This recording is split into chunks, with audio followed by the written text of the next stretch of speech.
Now, Roma Wines. R-O-M-A. Made in California for enjoyment throughout the world. Roma Wines present the MGM star Robert Taylor in Suspense. Tonight, Roma Wines bring you Mr. Robert Taylor as star of The Argyle Album, a suspense play produced, edited, and directed for Roma Wines by William Spear. Suspense, radio's outstanding theater of thrills, is presented for your enjoyment by Roma Wines. That's R-O-M-A, Roma Wines. Those California wines that can add so much pleasantness to the way you live, to your happiness and entertaining guests, to your enjoyment of everyday meals. Yes, right now a glassful would be as Roma Wines bring you Mr. Robert Taylor in a remarkable tale of suspense.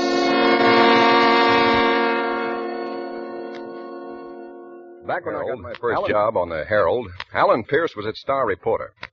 A little later, he went to Washington and became top dog of all syndicated political columnists. Pierce could tell you what the president said when he didn't like his breakfast, or who was getting paid off, or what, by whom, and how much.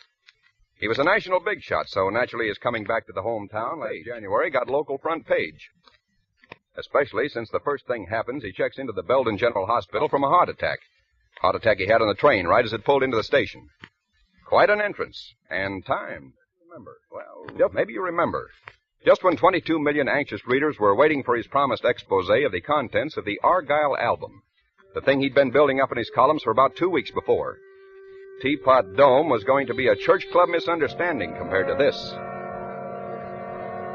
Naturally, all the boys hung around the anteroom of his hospital suite during visiting hours, but nobody from the press cracked the door to the sick room for the first 3 days. Then on the fourth morning, Van Sullivan, the doctor, came smiling out into the anteroom to us. Good morning, gentlemen. Gentlemen, Mr. Pierce would have willingly seen you all the first day.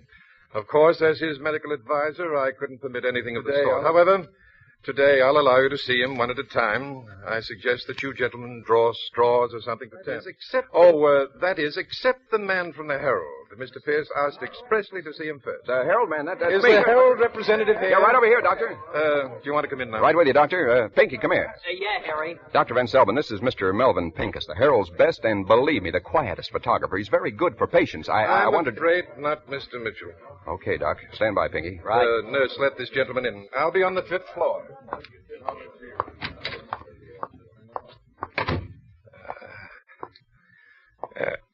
Hello there. Say, you're Harry Mitchell, aren't you? That's right, Mr. Pierce. Just make it Al. Right, Al. So you're young Mitchell. Well, how time flies. I spoke to the old man on the phone. I said, send your next Alan Pierce over. And he sent you. Do you consider that a compliment? Compliment? I'm going to hit him for a nice fat raise. Well, Harry, have you got your questions all written down like a good reporter should? No, I don't work that way. Neither do I. I suppose you want to know what the Argyle album is. Yeah, that's about it, only it's your business, whatever it is, so I can't ask it. You're a smart boy. But I'll ask anyhow. What is the Argyle album? Good. Now, how shall I begin? You're not really going to tell me. Harry, it's got to a point where I think I ought to share it with somebody. Preferably somebody like myself, who thinks like me. But I'm going to ask you not to use this unless I'm not in a position to. It's a deal. Well, you know what an album is. This is quite a fancy-looking one. White-tooled leather bound, and a flaming crimson double-headed eagle crest etched on the cover.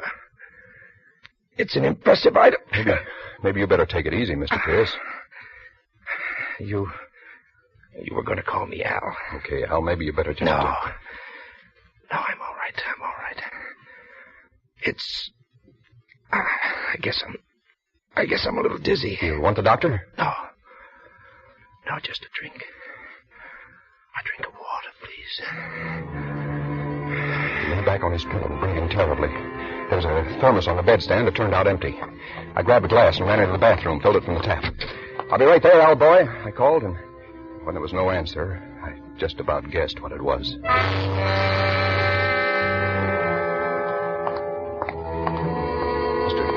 Mr. Pierce. Hal. Stood there for a while, feeling awfully bad, thinking awfully hard. I finally figured an idea. Hey, Pinky! Huh? Oh, here I am, General. Is he going to pose? Yeah, he's going to pose. Come on in here. Pinky, look at him. He's dead. Huh? Passed out while we were talking. This is our beat. It's big. It's a scoop. I don't want those other tin horns out there cutting in. What are you going to do? Going out and phone. You stay here and don't let anybody through that door. You're not letting me along with him. An old hound like you, are you kidding? I don't like it. I don't like it. I went out to the pay station in the hall and phoned in the story. Then I found Dr. Van Selvin on the 5th floor and broke the news. Between the 5th and the 7th floor, where Pierce's suite was, we picked up the chief surgeon, superintendent, 4 nurses, and litter bearers and attendants. We went through the anteroom where the reporters were. The newspaper boys smelled something was up. Nobody let them in Pierce's room. The official hospital gang and me barged in and headed straight for the bed where the corpse was. I got a funny feeling. Pinky wasn't in the room. Dr. Van Selvin and the chief surgeon went over to the bed and pulled back the covers, and you could feel the shock go through the whole crowd. A long steel scalpel was sticking right up in the middle of Alan Pierce's chest.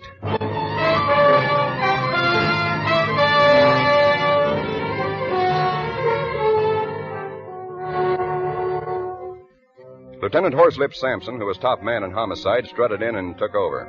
He got the story from us and just sat there for a while, thinking, very professional, exuding brilliance. His Majesty spoke. Dr. Van Selvin. Yes, sir? In your opinion, did your patient die from a heart attack, as our reporter friend here claims, or from the knife wound? I can't really tell you yet. Indications are that it might be either. You see, in either case, the heart was stopped. Yeah, the heart usually stops in case of death, doesn't it, Doc? The only thing is, I took his pulse before I left the room. There was no pulse. That scalpel could just as well have been stuck in a loaf of bread for all the damage. Mitchell, why did you leave a dead man unreported? Why'd you leave that photographer here without telling the nurse? I was a reporter with a scoop. Who'd you expect me to leave here? Somebody from the Express? Nurse, were you outside the door the whole time? Yes, sir, with the reporters. And nobody came out except Mr. Mitchell. The photographer went in, but he never came out. No. Take a gander in the bathroom, Haggerty. There's nobody here, Kid. Oh. Michelson, are those windows locked? Yes, sir. Locked room case, Horselip. Should bring out your Scotland Yard training. Mitchell, you're in too tough a spot to be fresh. Oh, if I could just get an angle. Must be an angle. He got up, sore, and started looking around himself. He walked over to the white bed screen in the corner. It's funny, it stood there all the time. Such a natural piece of hospital equipment, you never noticed it. But now, even before he touched it, I knew what he'd find there. He started to pull it aside like somebody looking hopelessly in any unlikely spot for a lost collar button. But before he had his hand on it, I was at the door. I was practically on my way out to the anteroom when they let the screen fall over, showing Pinky all huddled up among his photographic equipment with a surgeon's scalpel sticking out of his neck. Hey! Michelson! Get him! I yelled at the reporters in the anteroom that they could go in now. The crowd coming out after me met the crowd going in, and I was in the corridor while they argued it out. I was around the corner in the elevator before they got to the car. And I was in a borrowed ambulance before anybody could ask embarrassing questions.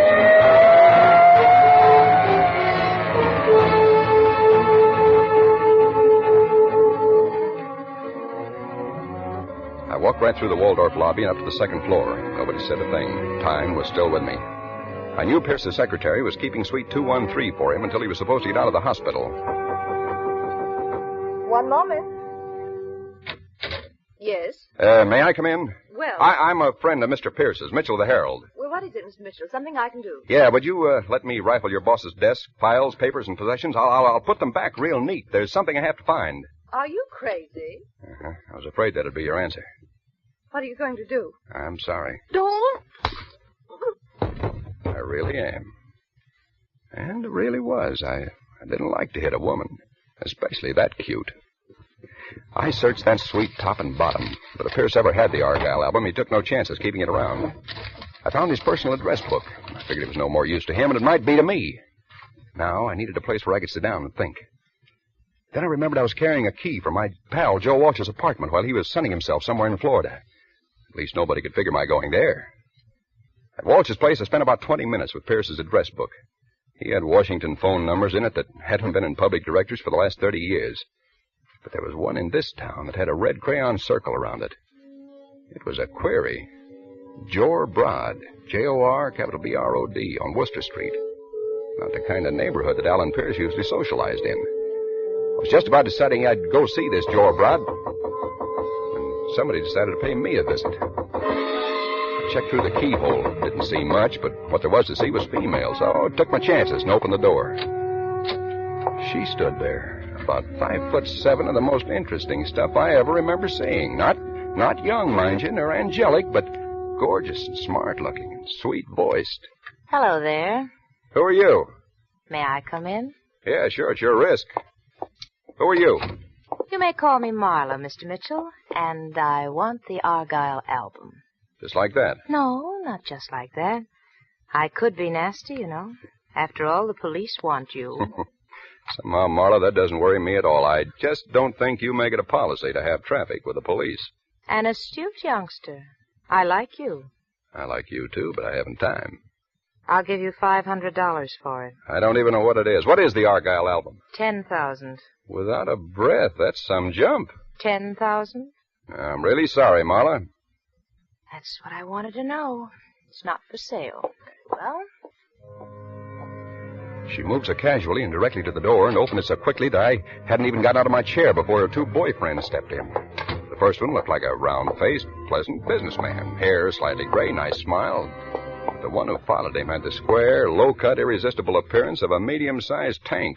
Mr. Winter and Mr. Hobry. Mr. Mitchell. How do you do? Mr. Mitchell. Hi, Mr. Mitchell. He's not terribly cooperative. Oh, no? He doesn't perform, not for love nor for money.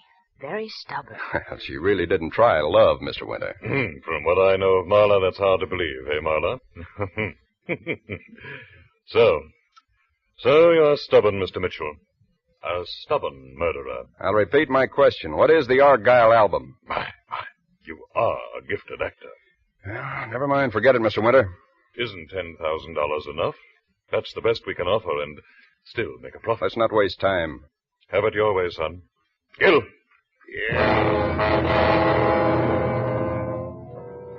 The big guy stepped toward me. I ducked and took the table between us. Gil pushed it aside like it was matchwood. His left hand lashed out, and he had the lapels of my coat, and I was lifting until only my shoe tips touched the floor. I was helpless as a baby.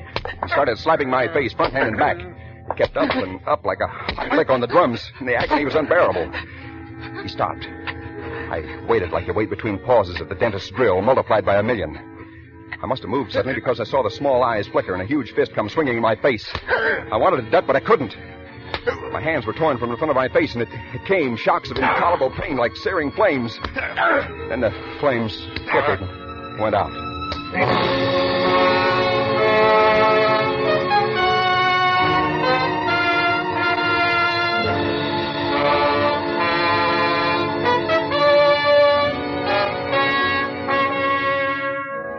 For suspense, Roma Wines are bringing you as star Mr. Robert Taylor in The Argyle Album by Cyril Endfield. Roma Wines' presentation tonight in radio's outstanding theater of thrills, Suspense.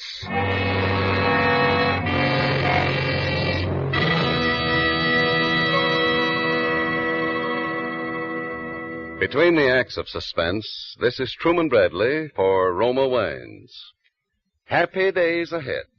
The gay, festive season when guests call, and hospitality is the order of the day. And what better order for your guests than Roma California Sherry? Yes, serving delicious Roma Sherry is a gracious American custom. As an appetizer, Roma Sherry is the perfect first call for dinner. And because Gold and Amber Roma Sherry is a mellow wine with tempting fragrance, natural sweetness, and nut-like taste, it's a delightful treat any time. If you prefer a dry sherry, Roma California Pale Dry Sherry is made especially to suit your taste.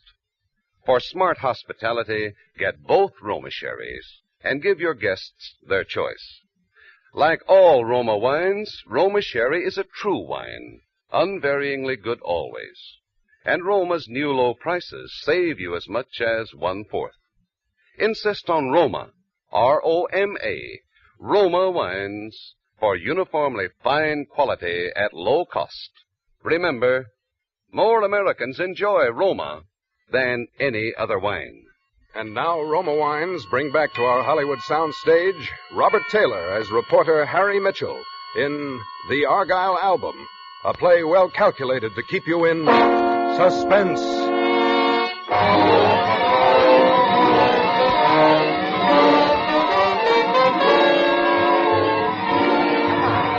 Come on, now wake up. Poor boy, that's right.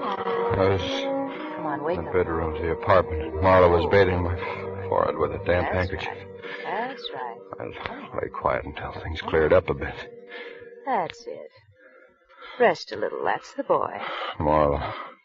Where's the album, darling? Where's the album? I swear, I don't know. I don't know. You don't want me to call him again, do you, Harry? No, please. They're both in the kitchen.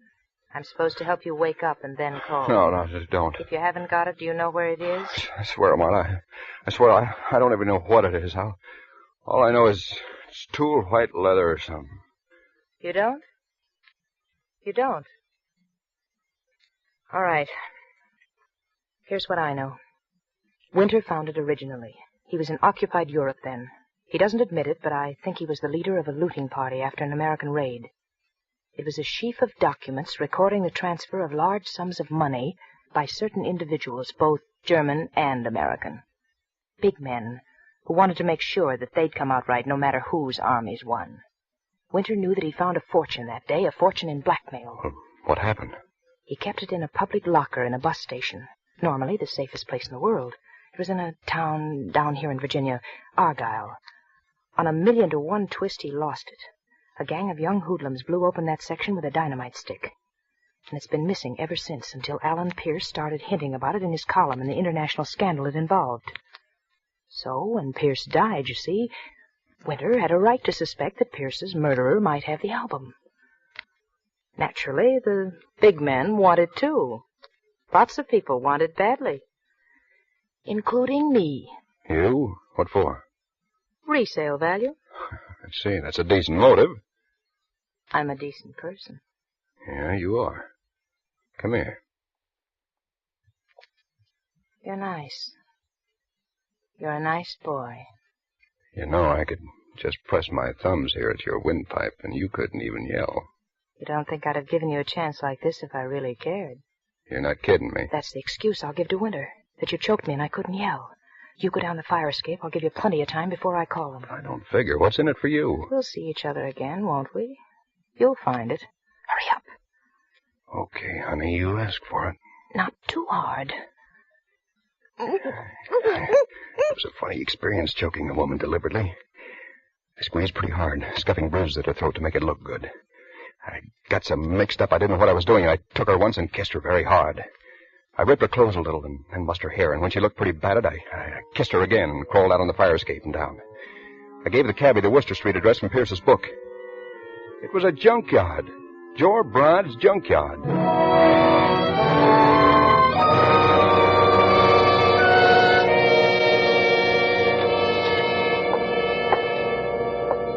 What do you want? Are you Mr. Brod? Jor Brod? That's my name. What do you want? The Argyle album. What? How did you... Oh, I know you. You are that Mitchell guy the police want for the murder of Alan Pierce. If you move, I'll kill you. I got you figured, Brod. You're the fence for all the juvenile crooks around here. Some junkyard. I'm on a lot better terms with the cops than you are, Mitchell, and I'm phoning them right now. Sure. One of your kids brought you a nice white leather book with a two-headed eagle on it. Maybe you stretched and gave him 2 bits for it. Then you found you had something too big for a little guy. You knew it was worth dough, but your stomach wasn't tough enough for big-time blackmail, so you figured a way to be a right guy and still make dough. Sell it to Alan Pierce. Selling's no crime. I'm really guessing, but good, huh? No, You invested the price of a couple of photostats and a train ticket to Washington. You got to Pierce and sold him the photostats and told him he'd have to come here for the rest. There's nothing to keep me from killing you right now. No, I guess not. Sure not. You're a fugitive, aren't you? An escaped killer. They wouldn't touch me. Wait a minute. Don't. Well, don't you even say thanks when your life is saved? Thanks. Nice shot. Don't mention it. Do you wonder how I knew you were here? You watched me take the cab from the window and got the number. I know that one now. You're bright as well as nice. Maybe we can play this game together now that we have the album. Have we? Well, it can't be far in the desk drawer or the filing cabinet. I think we both saw Brad move at the same time. The gun at the edge of his fingers was somehow in his hands again. It wavered weakly between Marla and me. It was like watching a slow-motion movie. Marla didn't waste time. I saw the Swede's little body jump as the slug tore into it, but his gun kept waving, and it went off. Marla sighed and fell down at my feet. She smiled at me once. That's all.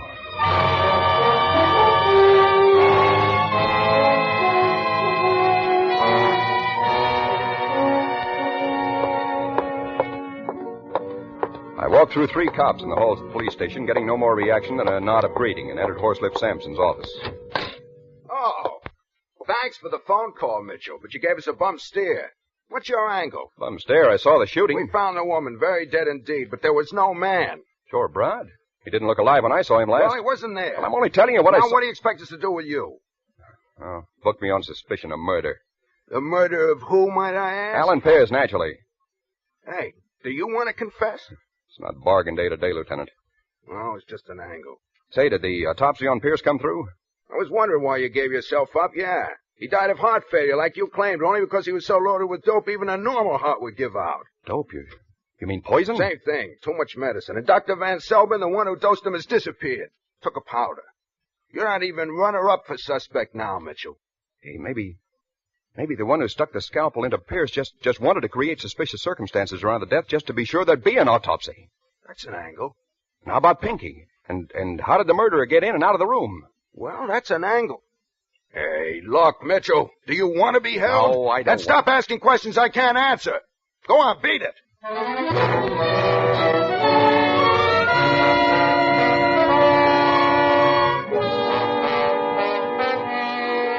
still wanted to crack it. I found myself nursing a deep belief that there must be equal justice for the murderers of a man I loved, another I respected, and a woman I admired. There was only one place I could figure where to start. I picked my way through Joe Broad's junkyard. The shapes of skeleton cars stood out dark in the moonlight. At the far end of the yard was a lighted shack. I went up to it, almost to the door. Somebody pushed from behind, and my own body knocked the door open. Get in there. Broad was propped up in a chair facing me, his eyes wide. Winter stood beside him, and Gil walked up from behind me alongside. Get in there. Come in, Mitchell. Thanks. Well, Mr. Mitchell, this is a proper ending. Another demonstration of the ascendancy of will. Is he alive? Who? Oh, Brad here. No, not now.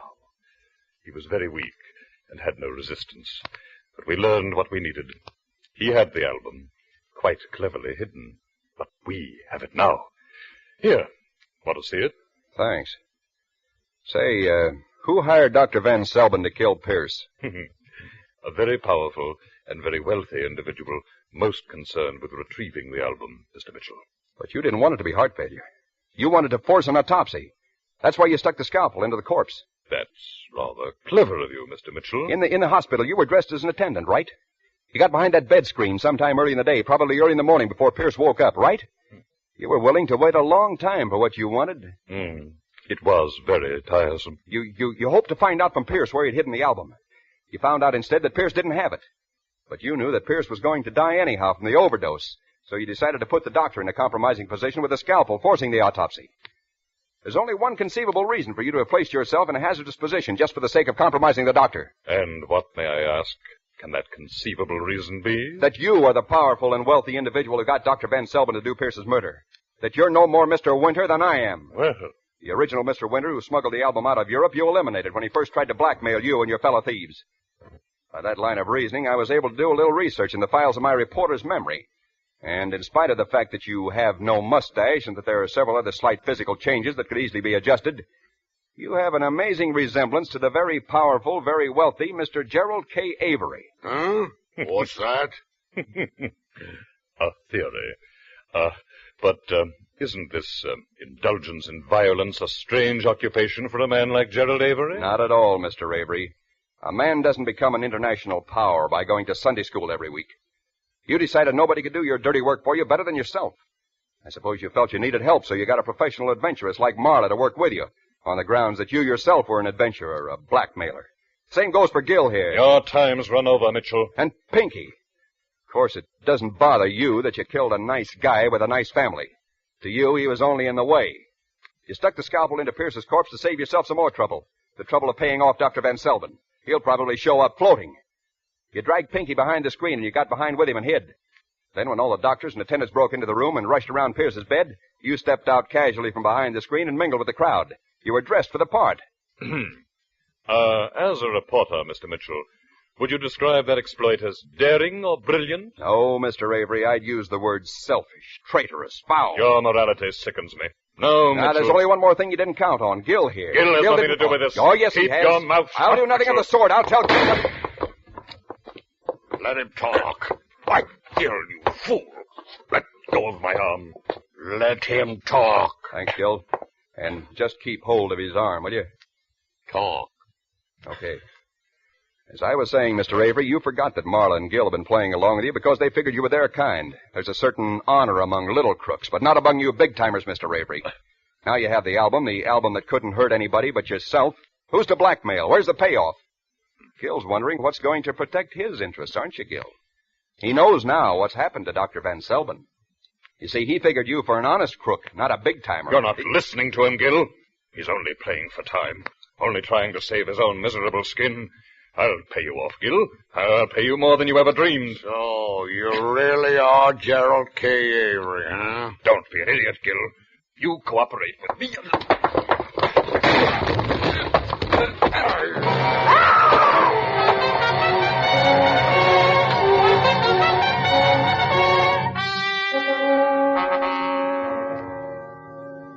That was a bad mistake for Mr. Gerald K. Avery.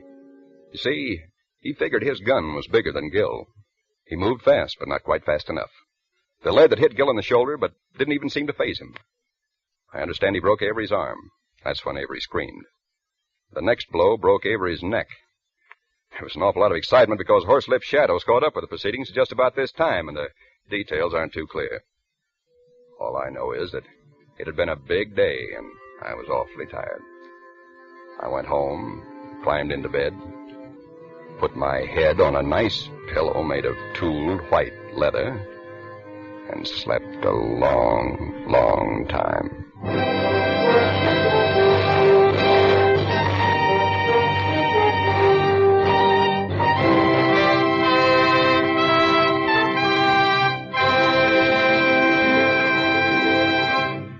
Suspense. Starring Robert Taylor in the Argyle album. Presented by Roma Wines, R-O-M-A, made in California for enjoyment throughout the world. 11 more shopping days to Christmas. No shopping worry for those who plan to give fine Roma wines this year. Roma wines are easy to buy, always welcome. And gifts of Roma wine can be as impressive as you wish. One bottle, several, or a case in colorful wrappings. Says famed hostess Elsa Maxwell, gifts of Roma wines are always in perfect good taste. Flatter your friends. Save time and money with gifts of Roma California Sauterne or Burgundy. Delicate, pale gold Roma Sauterne. Red, robust Roma Burgundy. Make meals more flavorful, more friendly. Remember, all Roma wines are true wines from selected grapes, unhurriedly guided to taste perfection, then bottled at the wineries in California. Now, Roma's increased sales make possible new low prices. No wonder more Americans enjoy Roma than any other wine. Insist on Roma, R-O-M-A, Roma wines for good living, good giving. this Christmas. Robert Taylor appeared by courtesy of Metro-Goldwyn-Mayer, producers of They Were Expendable. Next Thursday, same time, Roma Wines will bring you Keenan Wynn and Hume Cronin as stars of Suspense, radio's outstanding theater of thrills. Produced by William Spear for the Roma Wine Company of Fresno, California. This is CBS, the Columbia Broadcasting System.